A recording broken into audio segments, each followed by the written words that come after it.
Hello, everyone, and welcome back to Who We Ood, an unofficial Doctor Who watch along podcast. My name is Ben. I'm here with my co host Cam. Today, we are talking about Timelash, the fifth serial of season 22, the penultimate serial. But before we get into the episode, how you doing today, Cam? I'm doing good. Uh, a quick update on I talked a couple of episodes ago for to people that are paying attention to the lore of who we. I talked a couple of episodes ago about my iPod Classic, right? It's the Yeah, iPod Classic sixth generation 160 gigabyte model that has a battery swelling issue, right? I was so I went with another MP3 player, but you know what, Ben? I'm not happy with that MP3 player because I don't like the I don't really like the UI. All the UIs on MP3 players suck, and they have always sucked. They haven't ever like that's what's so good about an iPod is that the UI on an iPod is so good. And the click wheel. Have you ever used a click wheel on an original iPod before? maybe once. It's so good feeling.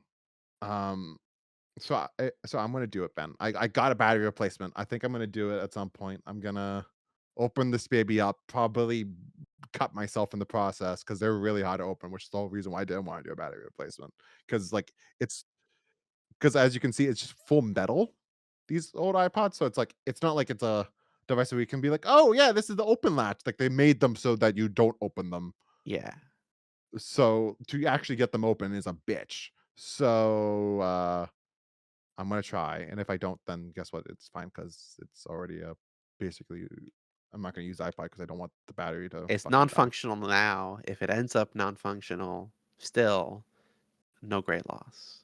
Yeah, at least maybe by that point, I at least can take the battery out and not have to worry about the battery exploding. Battery exploding would not be good. And you got a cat. I got a new cat. Okay, now I'm gonna put her on my lap. See if she can just stay in the lap instead of making tons of noise around. Fingers crossed. I the other day started watching It's Always Sunny in Philadelphia. Have you ever watched that? Interesting. Only clips here and there in college when other people put them on.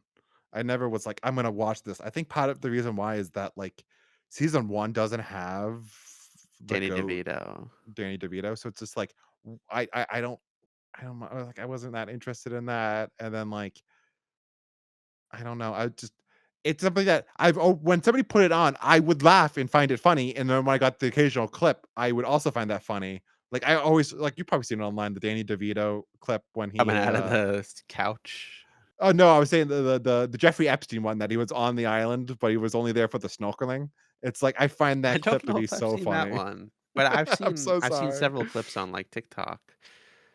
Seems like it would be a funny show. Yeah. So I said, "Oh, I'll give it a shot." So I have one more episode in season 1. I think it's okay so far.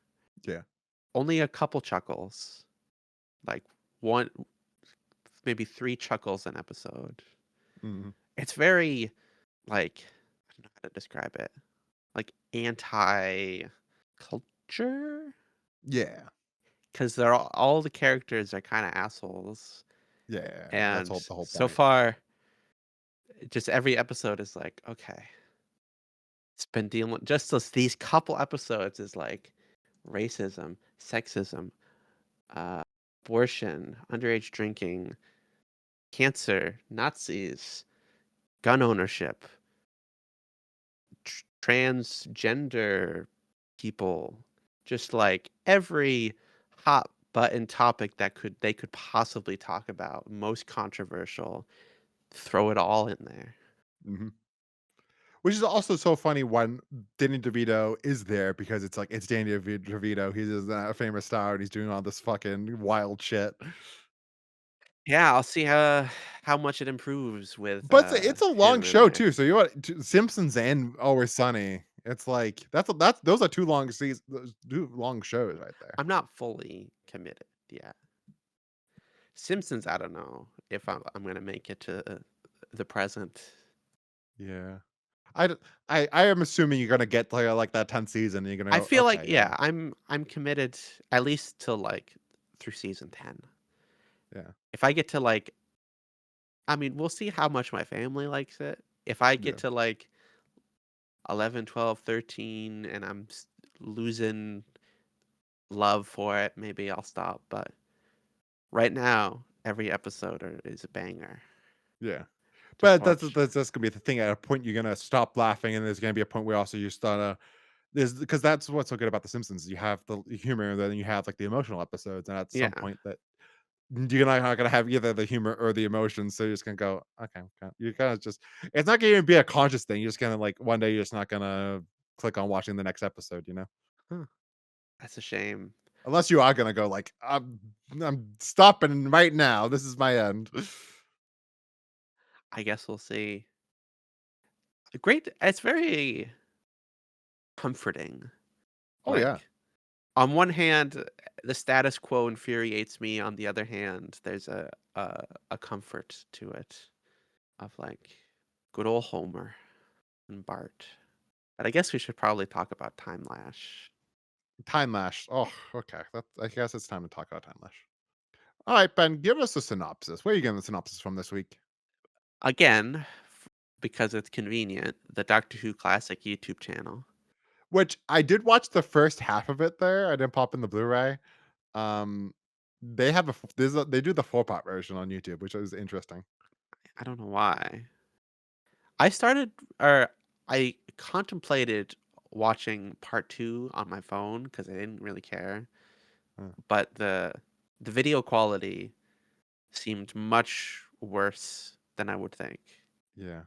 Sometimes like those streaming versions of classic Doctor Who and the iPlayer version or like the Tubi version or any type because you can get classic Doctor Who almost everywhere now at this point. Some of the versions can be pretty bad. Like they get like whatever one they have in the archive, they just put it on instead of being like, all Not right, the latest and greatest restoration. this is the or even like some of it like the time lapse one that's on YouTube. It's like, is that like the VHS rip or the early DVD rip? It looks not great. Yeah.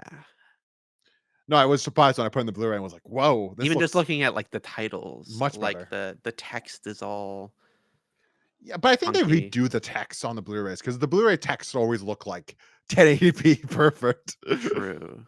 But yeah, I wasn't sure. I thought maybe they might rebuild it, maybe not. Because sometimes like the color of the background is a little bit different. Like it's this is a different source. So I thought, oh, maybe it's just the same thing every time. I don't know. But the synopsis. The Doctor and Perry are shocked when the image of a girl suddenly flies through the TARDIS console room. They discover a mysterious time tunnel and trace its origin to the planet Carfel. There they uncover the tyranny of the Borad, a cruel tyrant who casts his enemies into the time tunnel. The Doctor is forced by the Borad to rescue Vina, a girl who has fallen into the tunnel with a vital amulet. To his surprise, the tunnel's far end leads to 19th century Scotland. This was broadcast on March 9th through March 16th, 1985, still in 2 parts on BBC One. This was written by Glenn McCoy, which that is the only thing he did Yeah. on television anyway. Who before this, by the way, was an ambulance paramedic. And then went to TV as a writer. He also in 2006 he did return to Doctor Who and he has a short trip, The Last Centurion published. So there's a big fan. If you're a Time Lash fan, guess what? There's Oh more by that writer. boy. This was directed by Pennant Roberts, returning from Warriors of the Deep, and Shadow, and Pirate Planet, Sunmakers, Face of Evil, A very mixed director. Sometimes he can be great, but sometimes not so great. and produced by J&T, of course. Cam, what did you think of Timelash? I've seen this before. I saw this as a kid early on. I must have been like 11 or 12. I just vividly remember being in the most bored I've ever been as a human being and hating it in all of my guts, even though it was Doctor Who my favorite thing in the world. So I was not looking forward to returning to Time Lash. And now as a grown man, I can fully say I understand why my why 11, 12-year-old self thought it was the most boring thing in the world. It is very boring.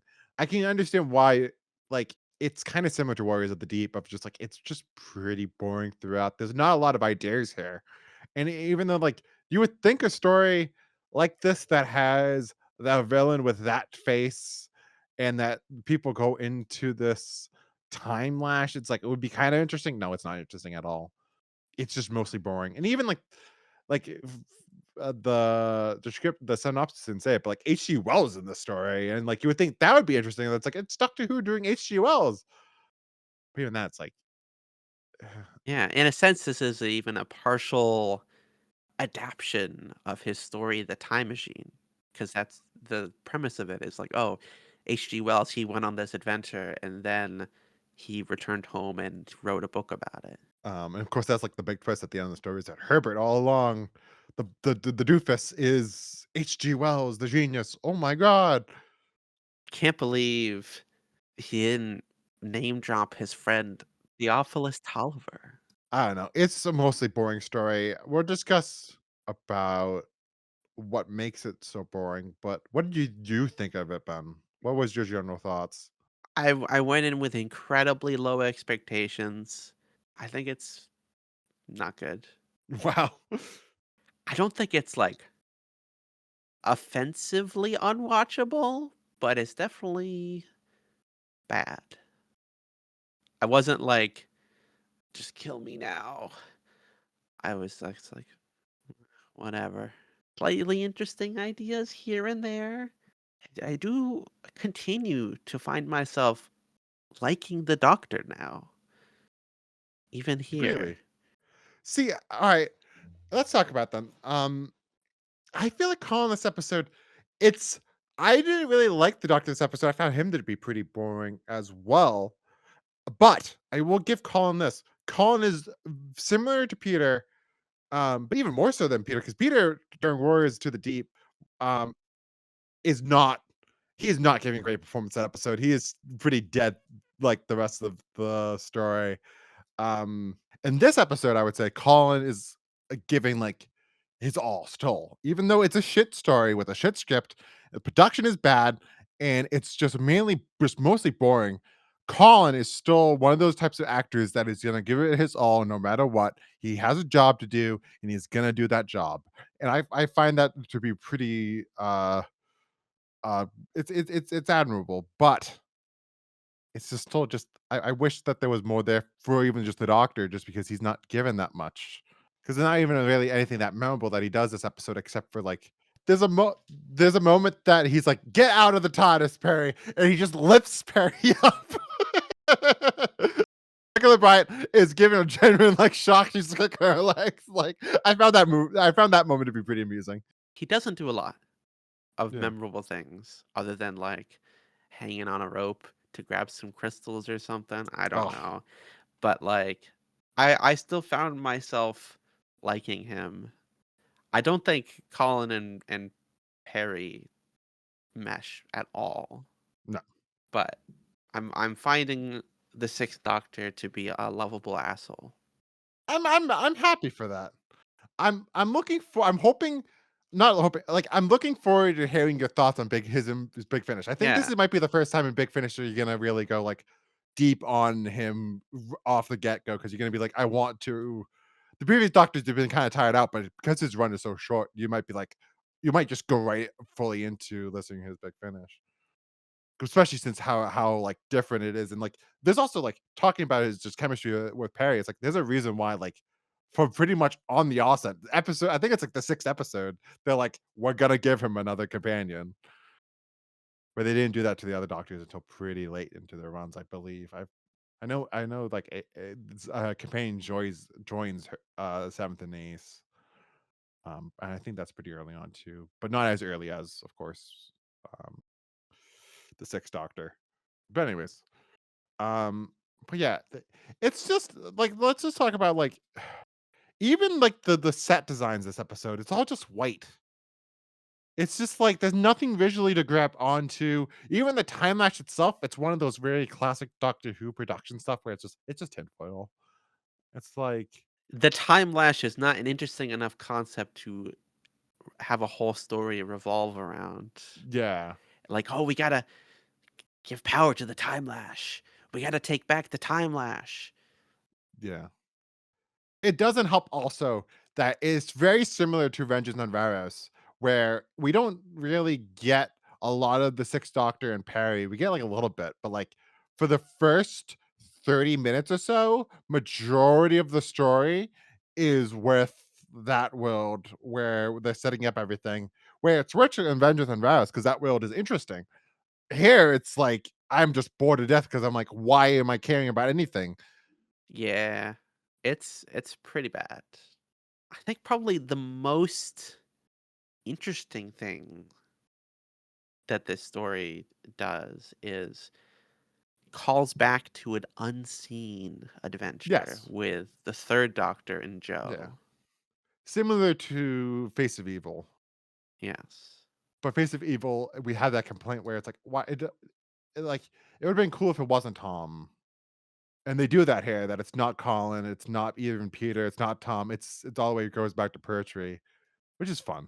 That's like and then also I wanted to point out that it Perry says that she's aware of Joe Grant. She sees Yeah. the picture. Is like, oh yeah, the doctor has shown me pictures of her and told me about her. It's like I just like to think I'm just picturing because it wouldn't probably be Peter because in my head canon again, and remember I'm thinking it's Pele Fire then right No. into it as Gazer Air designing. It's So I'm just Colin is imagining sitting down with a an album like, "Okay, this is I'm Susan. This I'm gonna is." listen. I'm gonna show you pictures and tell you about all the people I prefer over you.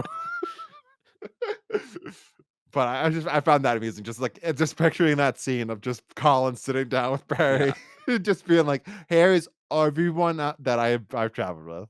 Do you think maybe they met up with Unit and that's why she was showing a picture of Joe? And she was like, "Who's Joe, Doctor?" Because Unit was talking because she was talking to like the Brigadier and they mentioned Joe or something. Probably not. You don't have any imagination. You're just like you're more like the year. You're more like the album idea that he just has a photo album that is just showing Perry. Yeah. Have they even no, I guess I was gonna say, have they even been to Earth? But yeah, I guess they did in, Attack of Saturn. Attack. Going to the junkyard for some reason. Yes. Well, there's a reason. It's just Ian Levine was like, "We need to please me myself." That's my Ian Levine impression. Yeah, it's kinda cool. But they don't do anything that much with the story. It's just kind of like just said, and it's like it's not like this thing that's like it's not like Face of Evil. It's more in the design of the story itself. Where here it's not in the design of No, the it's story more itself. It's so just people can say, "Oh, that's the doctor. Hey, yeah, doctor, help us out, please. Thank you." yeah. Or, "Oh, I know what you're gonna do. I'm gonna stop you. I'm gonna throw you in the time lash." Mhm. Which it would be kinda cool if it was kinda like a Festival of Death type thing where they knew the doctor and he didn't know about them, and then like, at a point of the story, he has to go back in time and do those events, and then he comes back, and after doing that, you could play with some time shenanigans, but, of course, we're talking about classic Doctor Who, they're not gonna do any interesting They time need to travel stuff. adapt Festival of Death the same way they did Human Nature. It would be cool. But I think the perfect version of that would be the 11th Doctor and Amy. That would have been perfect in my head. I can just picture that episode, but like, My oh, my conception of him is he's more of a timey-wimey doctor. Is that yeah, accurate? yeah, His era and stuff. yeah. Oh, most certainly. It's all time travel shenanigans. So like, oh, it would have been perfect. But it's a shame. Big Finish, get on that. Get whoever is the 11th Doctor impersonator on that now. Uh, they have a guy because there's the 11th Doctor Adventures. Yeah, the Jacob Dubman did it. Jacob Dubman did it for a while, but then he retired from the role, and they got somebody else. I think it's Miles something. Yeah, Miles Taylor. Wow, I did it! I'm shocked. I would have never have thought that I would have remembered that, but here you go, ladies and gentlemen. It's a shame they can't get Matt Smith. Maybe one day, at least for like one, like if they did like 4 stories with, for like a box set with Matt Smith and Karen Gillan and Arthur Darvill, like that would be so cool. Maybe someday when he's done with House of the Dragon. the one that he's never gonna do it, then Capaldi's never gonna do it. He's, like, pretty hard set on, like, he's never gonna return the role as a doctor. It's like, oh. Does he go to conventions and stuff? He's really rare. He doesn't need it. He's a successful actor, and, like, he's been doing a lot of musician stuff recently. Not saying that, like, David Tennant and Christopher Eccleston and Trudy Gott was not successful actors, but, like, they're different.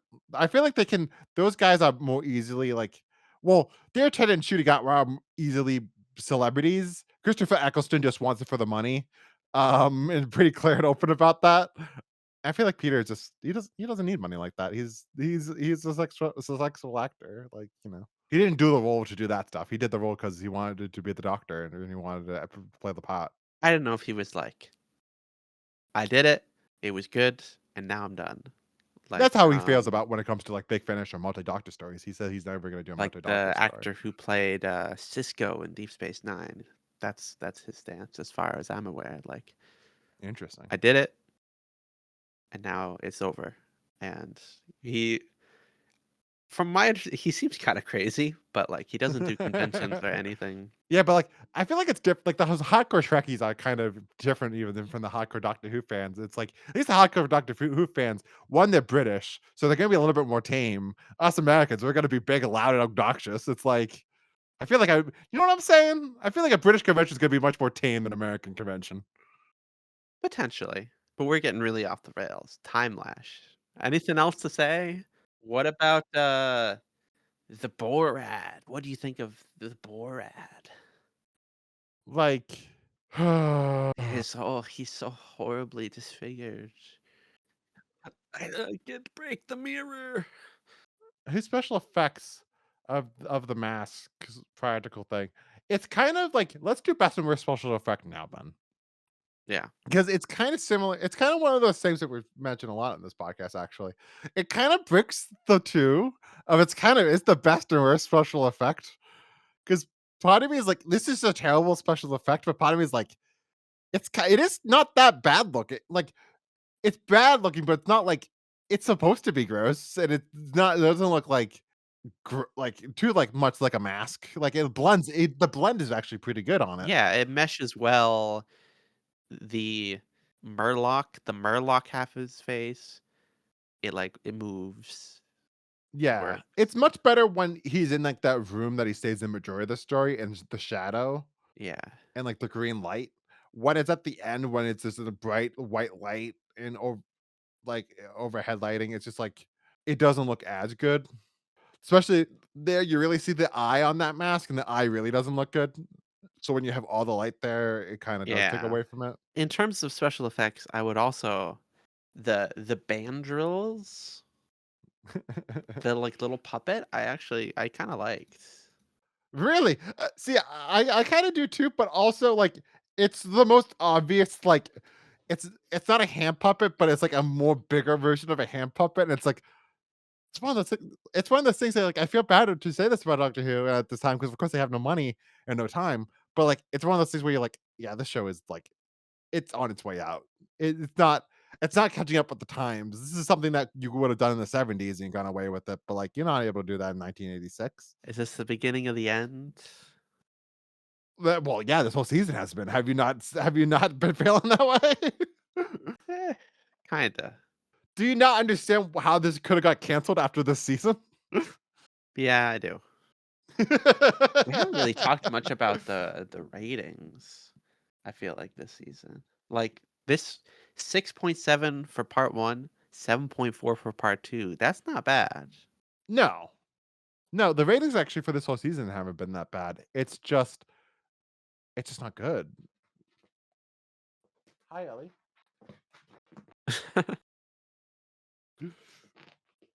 She is A really crazy girl. interested in what is going on. Is that gonna be your place now? Okay. We like cats in Hooeywood. Yes. What else? Did you like Tekker's Shakespearean-esque, over-the-top dramatic performance? No. All the supporting cast in the story sucks. All of them. It's just boring, bland, and just unforgettable, and, that's you could say that about everything about this story almost, basically, And I feel and like you wouldn't be far there's off. so many supporting cast, and they Yeah. all have weird, unpronounceable names, and it's hard for them. It's like Mirkos and Malin and Vina and Ken, just nonsense names. Felt like I needed to have like subtitles on to really understand what was happening. But yeah, how to improve the story? Ah, it's one of those hard ones because it's like there's a lot. I would say like I like my idea of having it be more like Festival of Death, where the doctor they know about the doctor, but this doctor hasn't lived those events yet, and then he has to go in the future to go to those events in the past of their history. That would have made for a little bit more of an exciting story than what we have here. They keep wanting to, they just need to recreate the arc. Have you seen the arc? No, I have not actually.